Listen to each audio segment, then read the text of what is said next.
Cameras roll. Today is June 3rd, 2016. I'm Adrienne Falaise, and it is my honor to be interviewing Leslie Uggams for the Archive of American Television, and we're here in New York City. That's me. All right, part one down. Okay.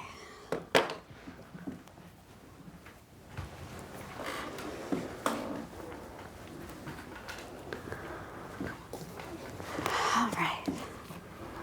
So thank you for sitting down with us today, Leslie.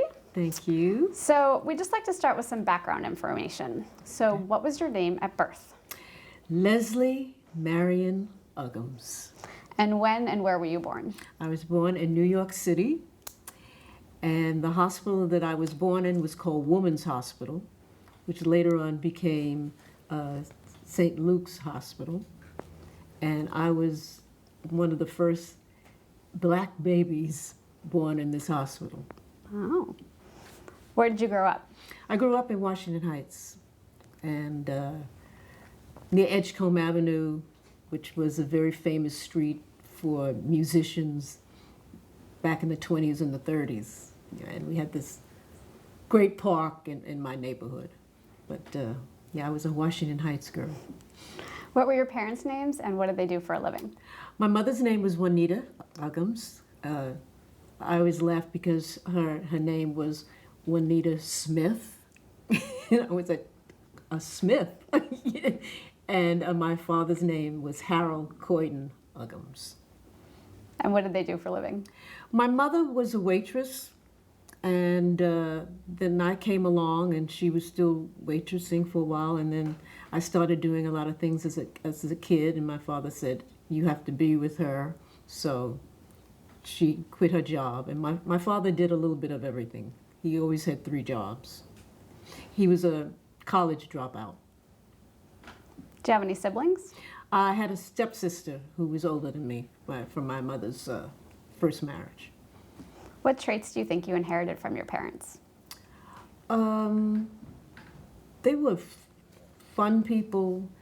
They were also people, especially my dad said, I don't want to ever hear you say, I can't. Take that out of your vocabulary. You can be anything you want to be. He always instilled that in me. And he also believed in education. And I came late in life for my parents, so that they were a little stricter than my friends' parents. So what were some of your interests when you were little? I was always singing and dancing, and at that time there were a lot of schools for kids to go and take tap and ballet and acting and singing. So I went to that kind of school, separate from my educational school that I went to. And I always loved music, and my mother played a lot of music. My mother had played the piano when she was a child, and my father had sung in the whole Johnson's choir, and my mother was a Cotton Club dancer for a short while. So there was always music in the house. The record player was always going with great legends who my parents admired, and so it was one of those musical families. My older sister, she also sang, so music was always a part of our life. So it was something that I took for granted that I always did. It was like breathing. Who were some of the musicians that you liked to listen to? Well, my mother had everything, and I started at the Apollo when I was 9 years old. So there was Louis Armstrong and Ella and Dinah, and Nellie Lutcher was somebody my mother liked, and Nat King Cole, Frank Sinatra. In fact, my mother told me that when I started singing, the first thing I sang was this Frank Sinatra song, Nancy with the Smiling Face. So she had a little bit of everything. And of course, Lena. Lena was also big, very big. So how did you get into performing at the Apollo? Well, it happened because they had a radio show that was like an amateur hour, and a celebrity would bring a child on, and Thelma Carpenter brought me on, and I kept winning every week. And they couldn't get rid of me, so they decided to put an act together for me and put me on the Apollo stage. And at 9 years old, that's how I started, and the first person I worked with was Louis Armstrong. Wow. Tell us about that.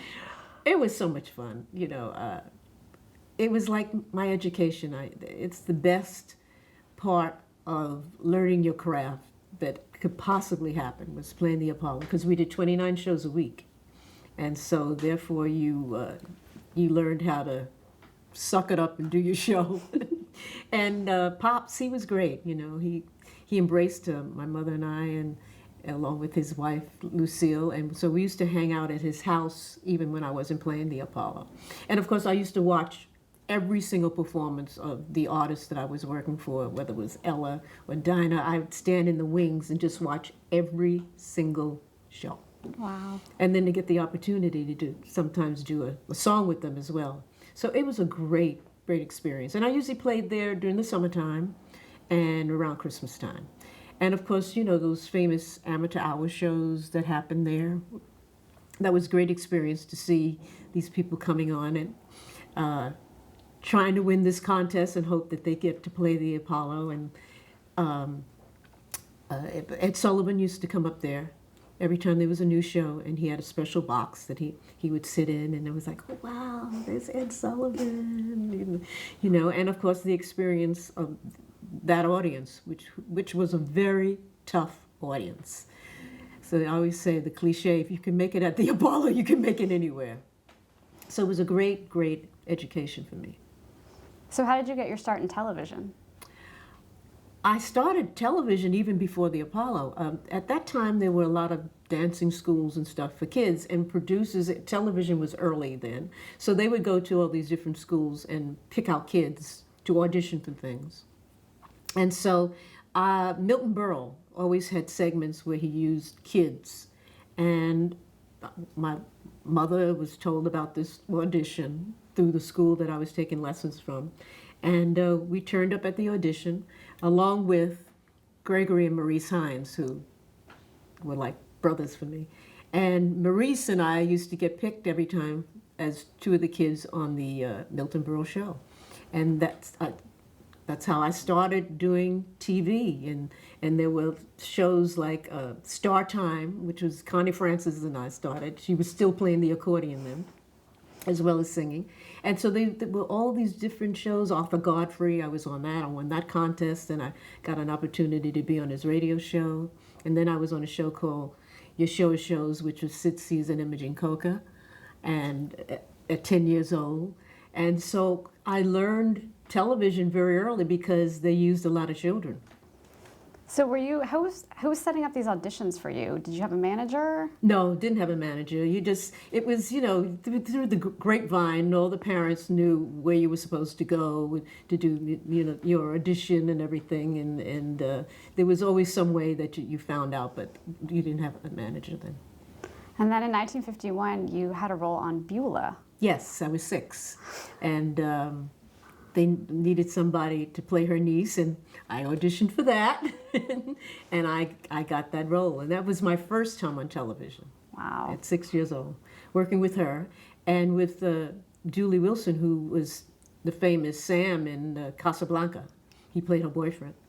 And she also fell in love with me and was very sweet to me and my mother. And whenever she would perform, she would invite my mother and I to watch her sing at these soirees that she did. And in fact, she also introduced my mother to the woman who wound up making my clothes when I finally played the Apollo. So it was a great experience. I knew all about baseball. I remember that was the theme of me playing her niece, and the little boy that she worked for in the household, he was like shocked that I knew all about this baseball. You're a girl, how do you know about that? So these were still the very early years of television. Had Yes. you actually watched much television at that point? Well, when we finally could afford one, yes. I mean, that was like an event. We still had the rabbit ears and the thing, and the snow would come, and the parents would be trying to adjust the television set and everything. But yeah, very much so. We watched a lot of TV because that was a great form of entertainment, especially when my parents didn't make a lot of money. So, if I wasn't going to the Apollo, they couldn't afford to go and see all these shows. So television gave a great opportunity to see great performers that they admired. What were some of the programs that you guys liked to watch? Well, Ed Sullivan was a big uh, part of our household, and Milton Berle, he had a very popular show, and Sid Caesar and Imogen Coca. Those were the three shows that I remember vividly when it came to the entertainment world. When you were on those shows, did you have much interaction with Milton Berle and with Sid Caesar and Imogen? No, not really. You know, they were busy doing their thing. And of course, remember, television was live then. So there was not, cut, we'll do it again. This was what you see is what you got. So they were very concentrated on doing the skits that they did. Carl Reiner and Howard Morris were writers, and Mel Brooks. And they would create these things while we were right there at rehearsal. So I got to see them do all this stuff. And the same thing with Milton Berle. They were too busy trying to get what the show and the different things that they wanted to do. But of course it was great because they had great stars that came on. Martha Raye, I remember she played it a lot while I was off and on doing the Milton Berle show. And so you didn't get to really interact. You might get a pat on the head, oh, you're a good kid. But interesting with the Milton Berle show, my mother was sitting watching me, whatever we were doing. It was a whole bunch of kids. And Milton Berle's mother used to be on the set. And she turned to my mother and she said, your kid has talent. And my mother said, how can you tell? There's so many kids here. She said, she has talent. So my mother was like, Milton Berle's mother said that you have talent. Because my parents, they did it because they thought, I was cute, but they really didn't think in terms of this is what I was going to be doing. My father had visions of me going to college and majoring in something, and this was kind of like, okay. Because I had an aunt that was in show business. She was on Broadway a lot, and he was kind of like, yeah, well, that's okay, but you got to get a real education. So would you go to school on set, or were you attending a regular elementary school? No, I was going to elementary school, and then in the third grade, the principal, Mr. Molesky, God rest his soul, finally said to my mother, because I was doing auditions or I was out doing something, he said, public school, you're not allowed to be able to do that. He said, but Leslie has some talent. He said, and there's a school called Professional Children's School that you should check out. And so we did, and I wound up going to Professional Children's School from elementary through high school. And it was a school for kids who were in the business or their parents were famous. And I wound up going to that school because I was all over the place doing all these shows and everything. And the great thing about it is they had a great curriculum so that when you were away, you could still have your lessons and do your work. So another of the early shows that you were on was TV Teen Club. Do you recall that with Paul Whiteman? Yes, vividly I remember that one. I was 7. Tell us. And it was a contest. And I had one more week, and then I would get that car, that Nash Rambler. I had won a refrigerator, the freeze. Each week we were winning stuff. But before I was on, there had been another African-American boy, tap dancer, who had won the contest. And so the sponsors decided that they did not want to give a car to another African-American kid. So it was me and a trumpet player, and the trumpet player won. But I watched from the stage, they had the meters in where they put their hands up, and they had tied the clock when it was my turn, so the clock couldn't move. Oh, wow. And now the funniest thing about it, I was very disappointed, and I had tears in my eyes, and my mother said, don't you cry, don't you worry about it. And then I laughed later on because my parents couldn't drive. So what were we going to do with the car? It was bad enough with the freezer. The building we lived in couldn't even take the thing. We had to wind up selling the freezer and the refrigerator. So it was not meant to be anyway. How would you prepare for a vocal performance on television? Did you have a warm-up that you always did?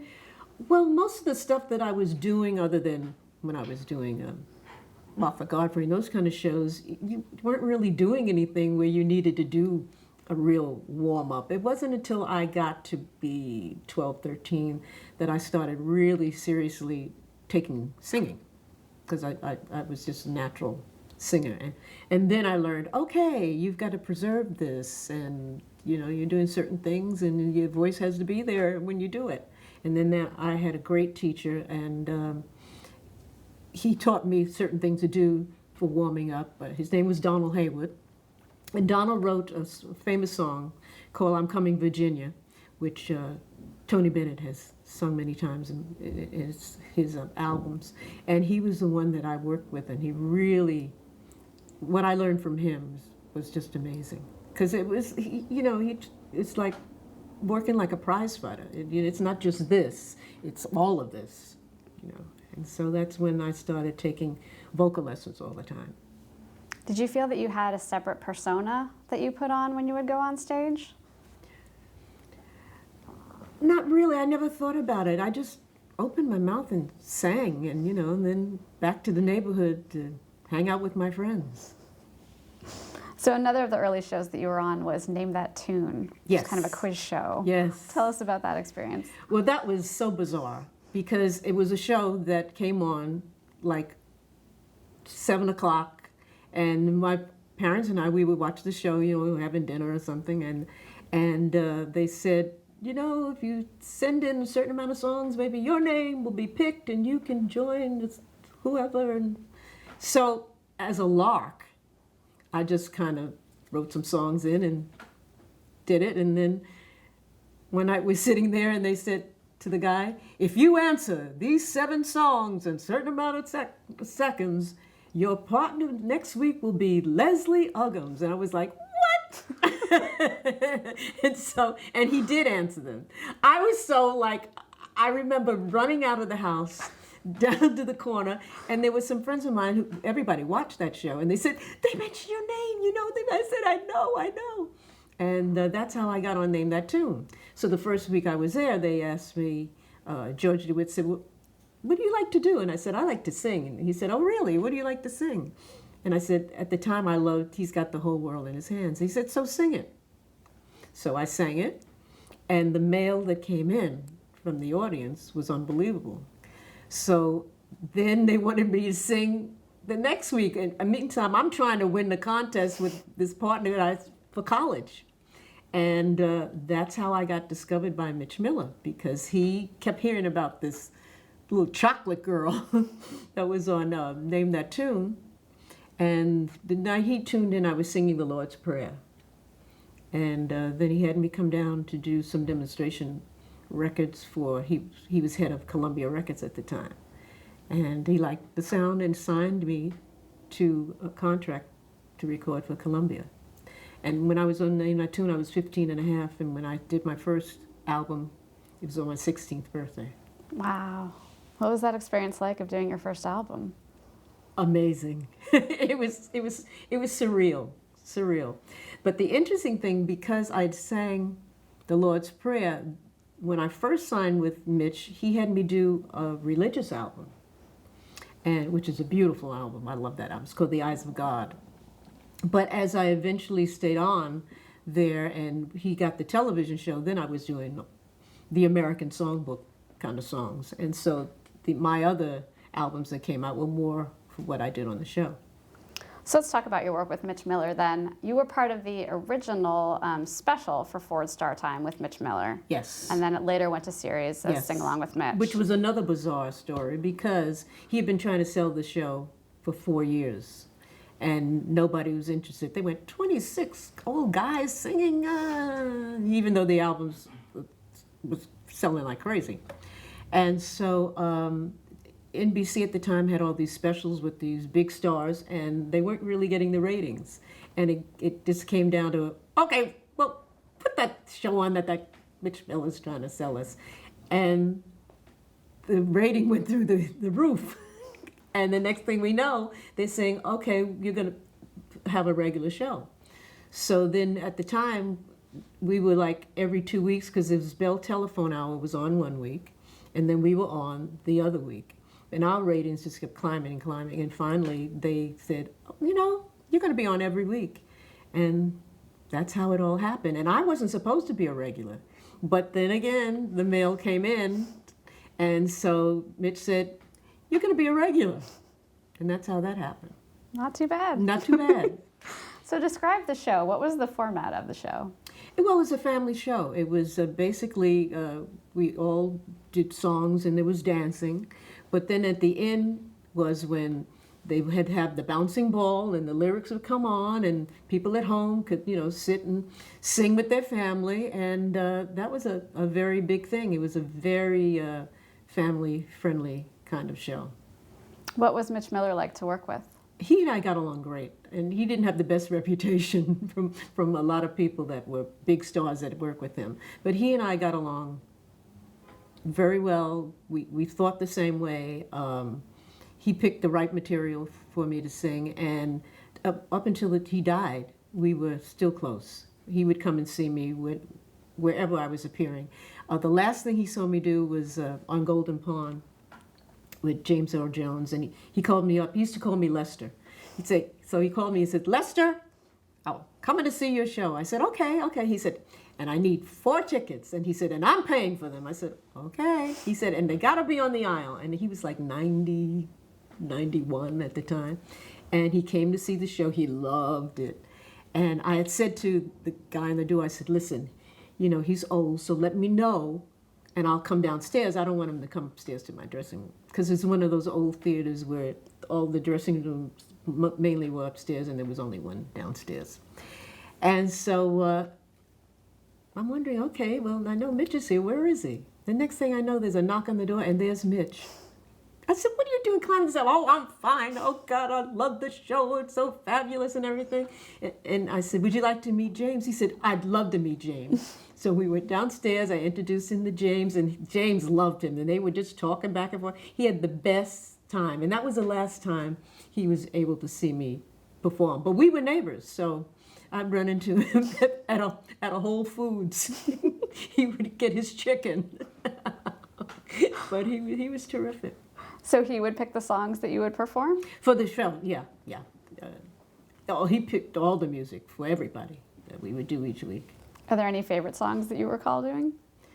No, I mean, it was all good stuff. I did a lot of the Judy Garland stuff, and then we had a guest star once, Hoagie Carmichael, so I got to do his stuff. And then we had Irving Berlin, that was such a thrill. And so it was great music that he chose for me.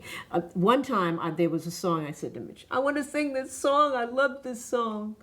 And I think it was "Love for Sale" or something like that. And Mitch said, "You are not singing Love for Sale. Do you know what that song is about? You are too young to be singing that song." So he's looking out for you a little bit. Yes. So who are some of the other regulars on the show? Well, it was 26 sing-along men and 8 dancers and me. And every now and then we'd have another guest female artist that would come on. But basically it was just us. Now, Bob McGrath was on the show. Yes, he was the young member of the sing-along men. Mm-hmm. Yes, who went on to be very successful in Sesame Street. And you actually did a Christmas special for Sesame Street years later. Yes, I did a few of the Sesame Street shows. So what was it like to be reunited with him? Oh, it was wonderful. He was another one that was so happy with my success, and I was so happy with his success because, after singing along with Mitch, who knew what was going to happen with our careers and stuff. So whenever we saw each other, it was always a love fest. Just wonderful. He was such a wonderful and warm guy when we were doing Sing Along with Mitch anyway. So, did you guys sing live on the show? Not only did we not sing live, we lip sync. But you have to sing live to the lip sync, otherwise you're not singing. And we had been an Australian singer named Diana Trask, who was also one of the regulars on the show. Beautiful. And Diana wouldn't do her homework. So then it would come for her solo, and she'd be singing one thing to the track, and the lips would be going the other way, and Mitch would get so, "Yeah, you gotta be like Leslie." I'm thinking, "Oh, please don't make me the person that she's gonna hate." But because we recorded in a place downtown in the 30s, it was like a huge place that had these high ceilings, and we had 32-piece orchestras then. So the music was great, and plus the fact that these songs were going into an album as well. So Mitch wanted it to be perfect when it came to the sound and everything. But the thing I learned immediately, and I couldn't up there just being mouthing, I had to sing. And I was just singing to myself, you know. So did you guys have a lot of rehearsal to kind of nail that stuff down? Well, it was a lot of rehearsals because then budgets were not as big as they are today, where every dollar counts. And so Mitch believed in rehearsing. So we would rehearse, do the show, and you maybe have a day off, and then it was time to start rehearsal for the next idea. And we had choreography, we had a lot. So it was a lot of rehearsal, a lot of rehearsal. There were a lot of kind of sweeping camera movements on that show, too. Yes, we had some great shots where the camera would be way up high like this, and then they would, you know, come down and do these all kinds of angles. And I forgot Bill's last name, but our director went on to do a lot of the Perry Como specials and stuff. Yeah, he won a lot of awards for that. Talk a little bit about the wardrobe and costumes and makeup for the different routines. Well, I mean, you know, God, I can't remember the wardrobe company that was very famous at the time, but they did all the shows. So, you know, you'd go in and you'd have to find out what it is to go with what you're going to be doing. And makeup, there were great makeup people. Of course, when I was on TV, there was two colors, and that was light Egyptian or dark Egyptian, because they just hadn't a lot of colors for black people then. And so, but the makeup people, you know, they did the best that they could, and the hairdressers. But what I loved about it, we were all family, and we used to shoot in a place in Brooklyn, 14th Street and Avenue M, I think it is.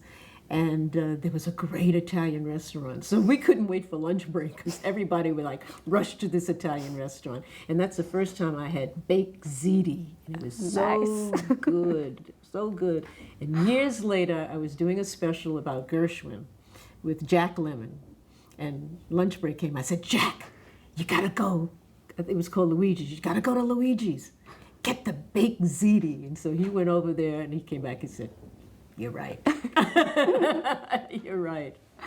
Now, did you start to get recognized more when the show was on the air? Oh, yeah. My world changed, you know. All of a sudden, everybody wanted to know my opinions about things and what I thought about things and what my life was like. And I was like, well, why do I have to tell you all this? So when I first started, the publicist would say, you have to say more than yes and no. They'd like to know a little bit more about you. So it was, you know, all of a sudden you walk down the street and you're being recognized. And of course, when I started, I carried my race. So I had to make sure that I conducted myself the proper way, because otherwise they consider everybody the way if I was not right. I mean, now today, the way people do things and everything is no big deal. But I mean, if you sneezed wrong then, you represented your whole race in a negative way. So I made sure that, not that I was like out there doing anything, but still. So in our interview with Mitch Miller, he talked about how there were some objections to you being on the show because of your race. Yes. Were you aware of that at the time? No, I didn't know 2 years later that the sponsors and the network were trying to get rid of me because the show wasn't being shown in the South. They had blacked it out, no pun intended. And naturally they wanted it to be a nationwide show. And so they would come to him every week with a different scenario. Well, maybe if you would put her in her own thing, and then we could, like they did Lena in the movies, you could be able to cut her out in the South. And Mitch said, no. And then they would come up, well, okay, so do the sing-along men have to touch her? Because we did some great numbers together. And he said, we're a family. And they kept saying this. And finally he said, if it's no me, it's no show. And I had not been aware of any of this until years later when the show was over. And, you know, a lot of people would have come, you know, well, Mitch was so square. I said, you do not have to say anything negative about him to me ever. Because he loved the show. He'd been trying to get it done for 4 years. So he took a chance saying to the network, no. And if what happened? the South was so nosy that they had to find out about how fabulous this show was. And then the show was being shown in the South, and some of my best mail came from the South. Were there, you mentioned they tied the clock meter so you couldn't win on the other show, but were there other instances where you felt discrimination, particularly in your early career? Well, yeah, I mean, as a kid, there weren't a lot of young black kids that got an opportunity to be on television, and so therefore there were times where you don't go around the back way, not come in the front way, that kind of thing. In fact, when I did the Beulah show, they wanted me to wear my hair in pickaninny braids, and my mother was like, "What?" And Ethel Waters said, "You see how her mother has her hair? That's how she's going to be wearing her hair." So it was still, a lot of prejudice going on. And also remember that Nat King Cole had a show. It was a fabulous show. He had some of the top people that were guest stars in the show, and he couldn't get a sponsor. And so when I did Sing Along with Mitch, it was the first time nationally that you were seeing, an African-American woman on every week in a singing situation. And so that was quite a step. But sure, when I first started out, absolutely. So did you feel like you were breaking barriers when you were on Sing Along with Mitch? I realized I was breaking barriers, absolutely. The funniest thing about it, though, is that in the black community, whenever one of us was on, oh my God, quick, turn on the television. And so with me being on Mitch every day, it gave my people a chance to see somebody that looked like them. Because back then, there wasn't even commercials that you could see us in. So absolutely, I realized I was breaking barriers. But you know what? I've always been the kind of person that, because I think my father instilled in me is like, "Hello world, here I am, and aren't you lucky that I'm in the world?" So I didn't get intimidated. Now you mentioned that the Ed Sullivan Show was one of the programs you liked to watch, Yes. and you were on it several Yes, times a in the lot. 60s. Yes, So yes. tell us a little bit about that.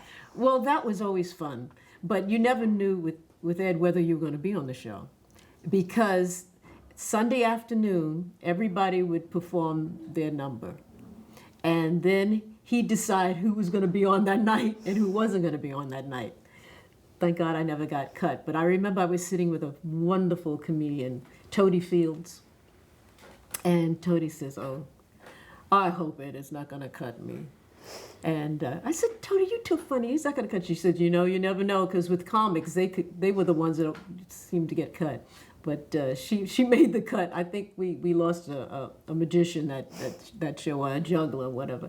But it was always great, and he was a fan of mine. He and his son-in-law was one of the producers of the show, and they gave me a lot of great opportunities. Also, when I was on Broadway, I came on to sing something from Hallelujah Baby. But that was the show. If you want Ed Sullivan, oh my goodness! I remember I was on the show, and the Rolling Stones were on the show. And so, I mean, there's mobs of kids, outside and everything, and all of a sudden, the doorman said, "Miss Uggams, would you please come downstairs, please?" And I go downstairs, and they said, "There's somebody here," and it happened to be my cousin. And I said, "Oh, okay." So I opened the stage door, and I go, "Hi, how are you doing, Alita? It's so good to see you." She said, "I'm not here to see you. I'm here to see the Rolling Stones." I was like, "Oh, well, thanks a lot." Now, also in the 60s, you started to do some appearances as an actor on TV shows. So you were on I Spy in the 60s. That's right. That was a funny situation because I played an Italian girl. And the director, one day he said, "You need to speak more with an Italian accent." So then I would talk kind of with an Italian. It wasn't a good Italian accent. And then the next day he said, No, forget about the Italian accent. So in that whole thing, it's like, what are you doing? I had no idea what I was doing. But it was a great experience because we did it over in Italy. So that was fabulous to go over there and do it over there. And I remember having a lunch break.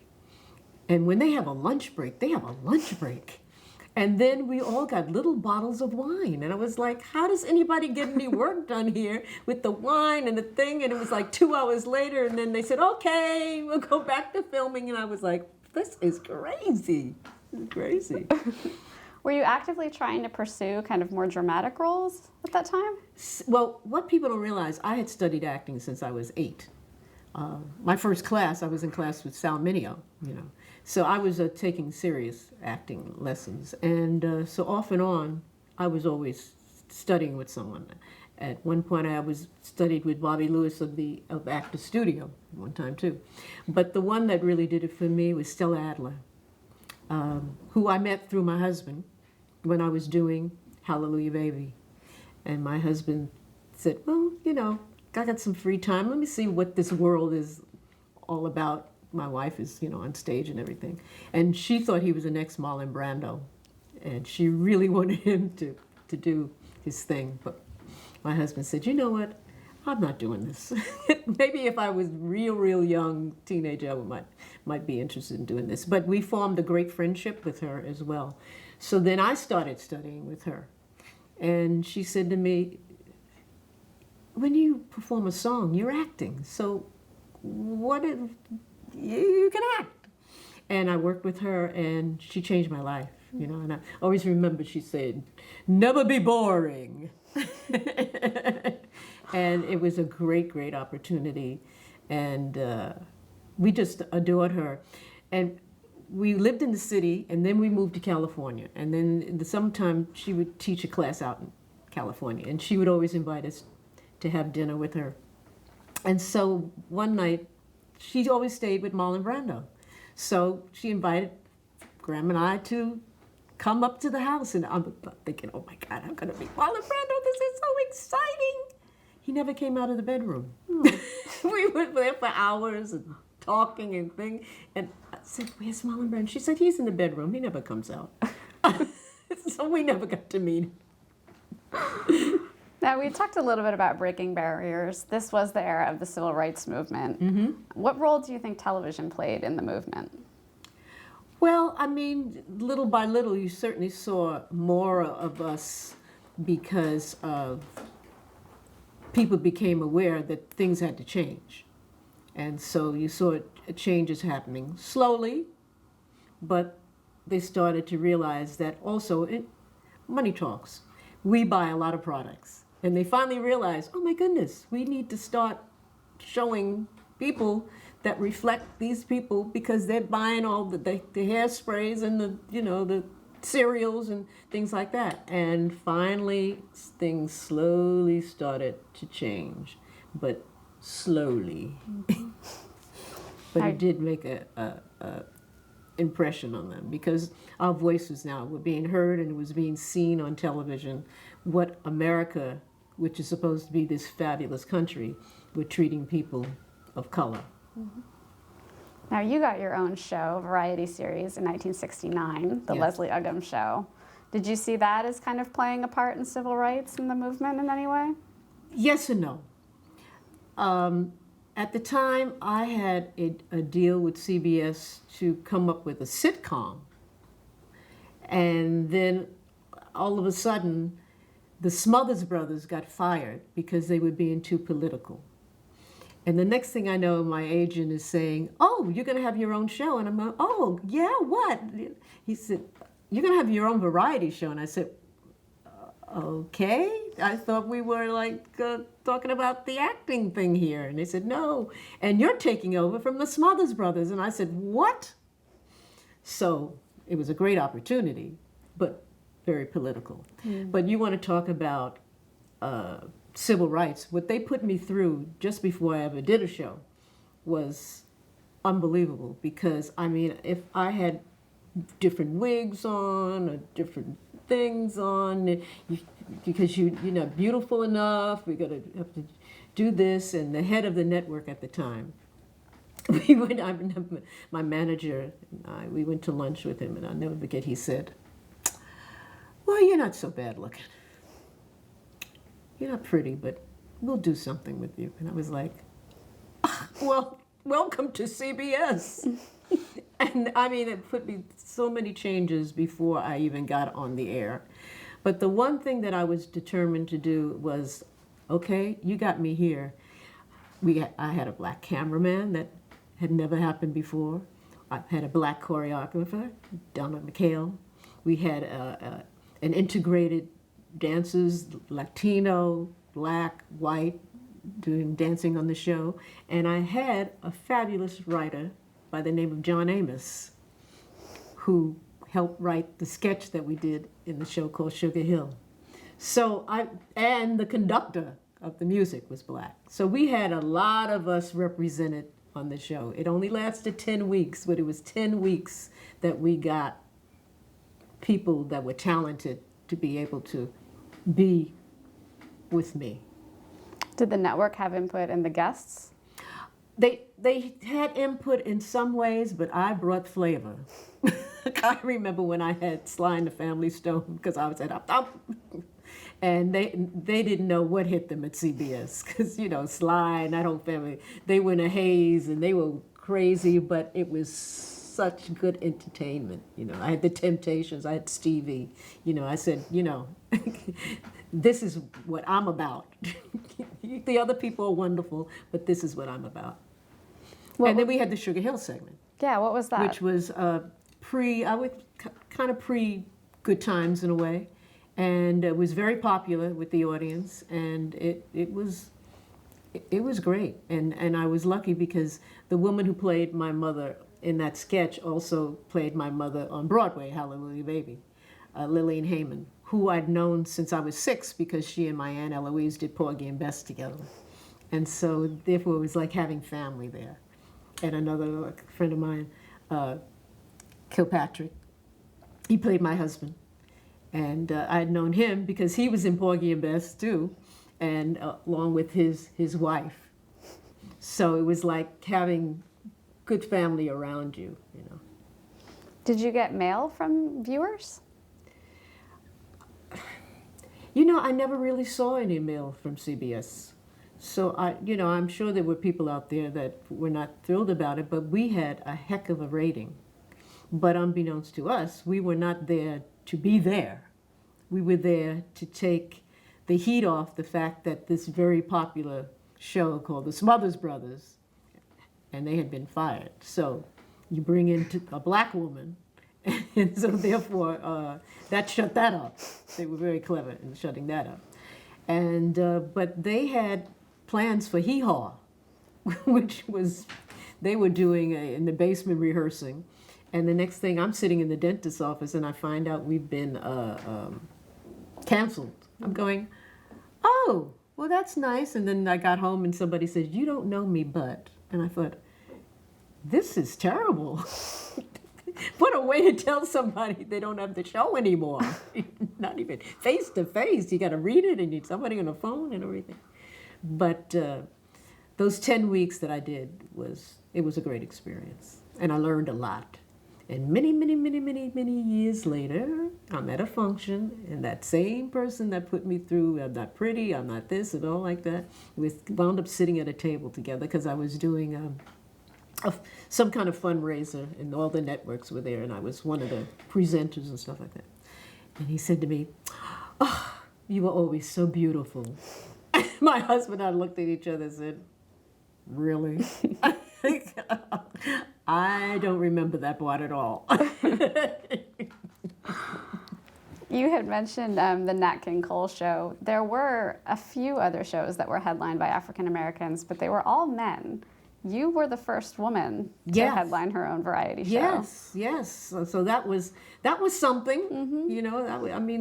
That was major, and that's how I met Bob Mackie, and Ray Aguion. That was great. I met great designers who later on went on to do my clothes. But it was something to have that opportunity. And I just went in there, tried to do the best shows we could possibly do. We knew that we were having some problems rating-wise compared to what they wanted and everything like that. But we did great shows. The sad thing about it is I think a few of them you might be able to see, but they never really showed the whole 10 weeks experience. What do you think is the legacy of the Leslie Uggams show? We did great work. I have people that come up to me and they say, "Look, oh, we remember your show. We loved your show." And we were a show within a show, because I said we had that family segment, and it was very, very funny. And we were hoping that that segment would maybe go on to be a show. But Good Times came, and we would like similar in a way to that. And of course, Norman Lear, that's a whole different, story and everything. But everybody that comes up to me today that watched that show all say, "Oh, that was such a good show. We didn't understand why it went off the air." So I'm all about trying to do the best work possibly, and I think we accomplished that, and people got to see somebody that looked like them as well, and I think that's a great legacy to leave. Mm-hmm. Now, you appeared on a number of variety series and talk shows as well. So we just wanted to name a few of the people that you worked with on those shows, and have you just tell us some stories or whatever you recall. Okay. So we'll start with Sammy Davis Jr. Oh, I love Sammy. First of all, when I was growing up, Sammy Davis Jr., even before when he was the Will Maston Trio and then he went out on his own, was like, oh my God, he's the greatest entertainer of all. And then to know him as a friend as well, it was like unbelievable. So we were always very comfortable with Sammy. And I remember my husband and I were newlyweds, and we were going to look at an apartment. And Sammy was married to my Brit at the time. And so, of course, it was like, oh, similar situations we have here. And it was during a lunch break, and we said, oh, Sammy, we're going to go look at an apartment, and we'll see you when we come back. And so we go to this apartment. It's on the east side, and I'm in a mink coat with my husband. And the doorman kind of said, okay, so can I help you? And Graham says, yeah, well, we're here to look at the apartment such and such and such. And the guy gets on the intercom. He said, there's a white man here with his maid.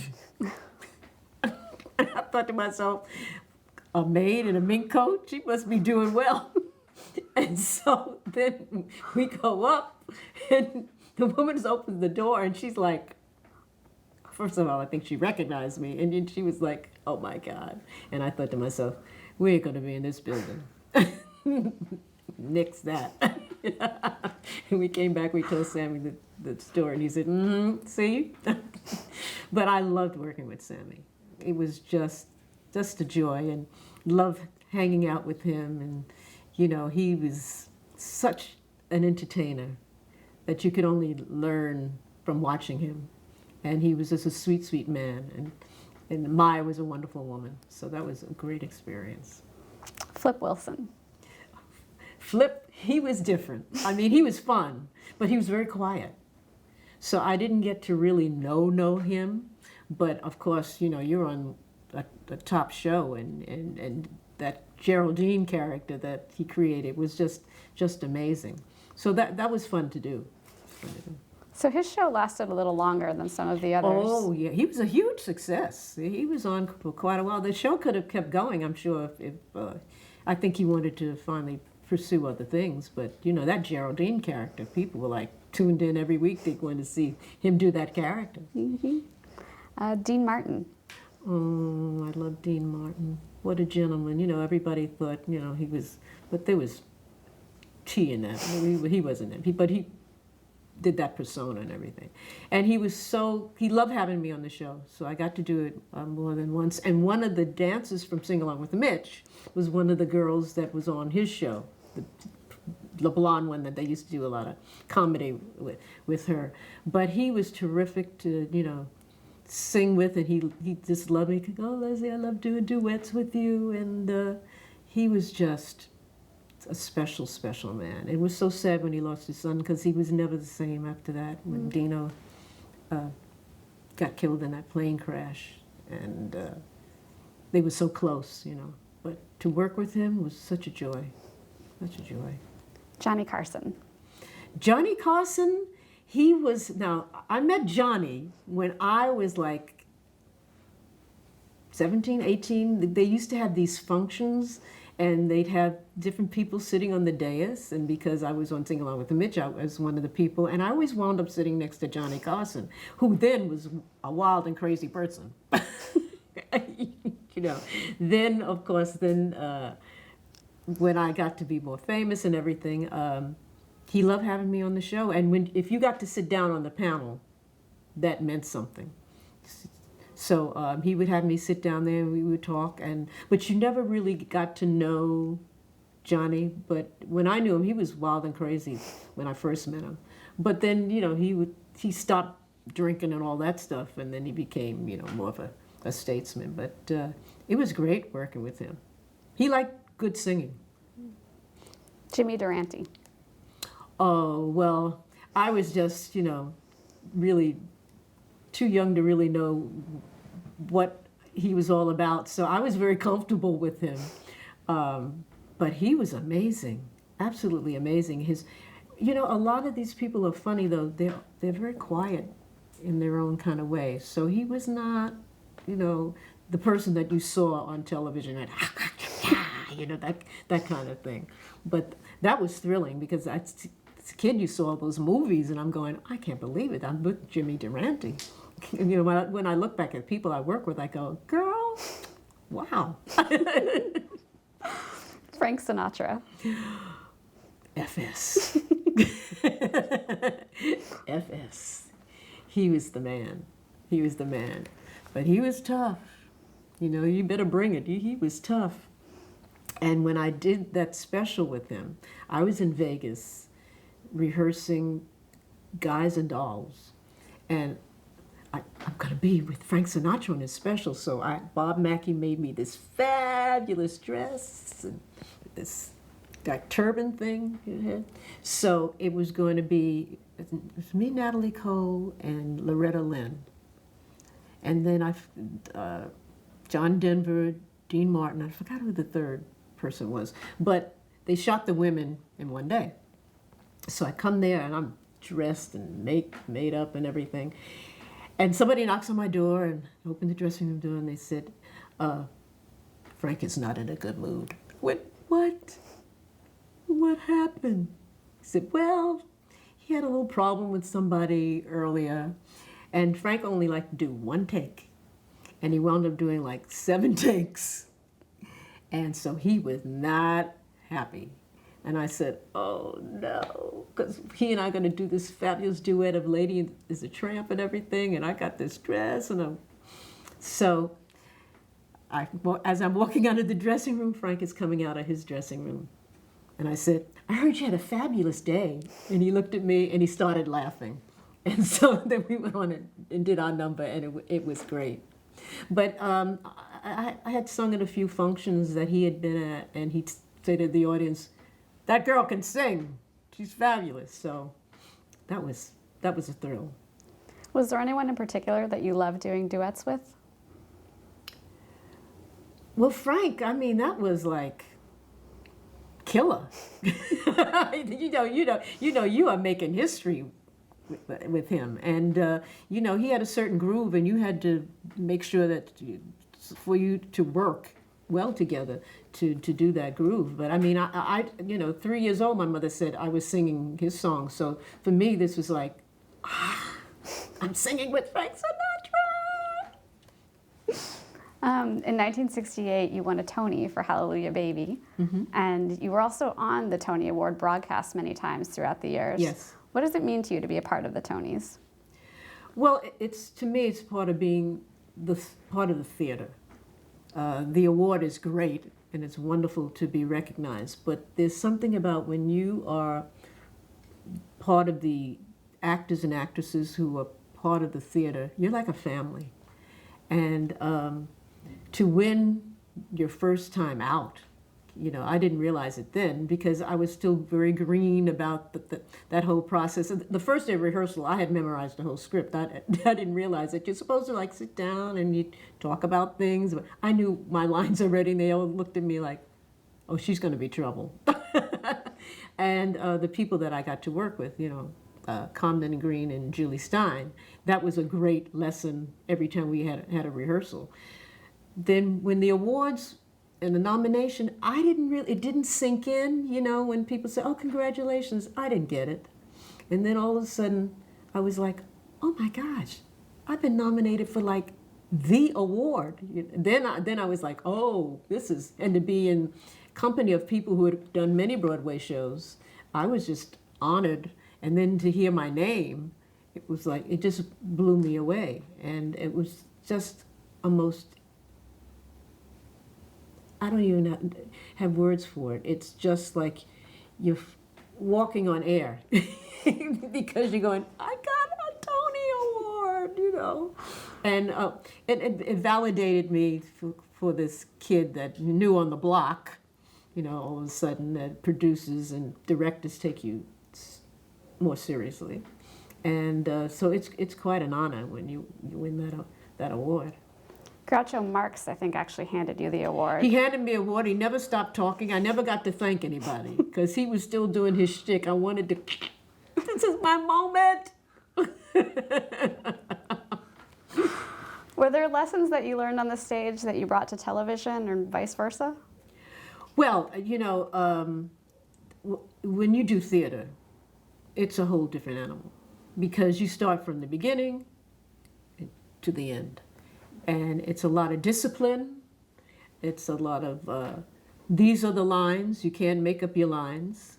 You have to do this because otherwise you throw the other person off. Whereas when you're doing a television show, you can kind of wing things. You know, you have a certain format and there's certain things you can do. But if something you feel a certain way about something might work a little better, you can do that. You can't do that in theater because you got the orchestrations, you got the people that you're working with, the choreographer. You can't decide, I'm going to do this step now, and, you know, to throw everybody off. So the discipline for theater, I love because you create something. In fact, my favorite part of it is the rehearsal part because that's when we all get to know each other and we sit down and we work on the character and we do the script and, you know, you're getting your costume fittings and then you're hearing the orchestra for the first time. And then once the show goes up, you know, you see everybody when you come in at, you know, certain time for the show, whereas before that, we're all together all the time.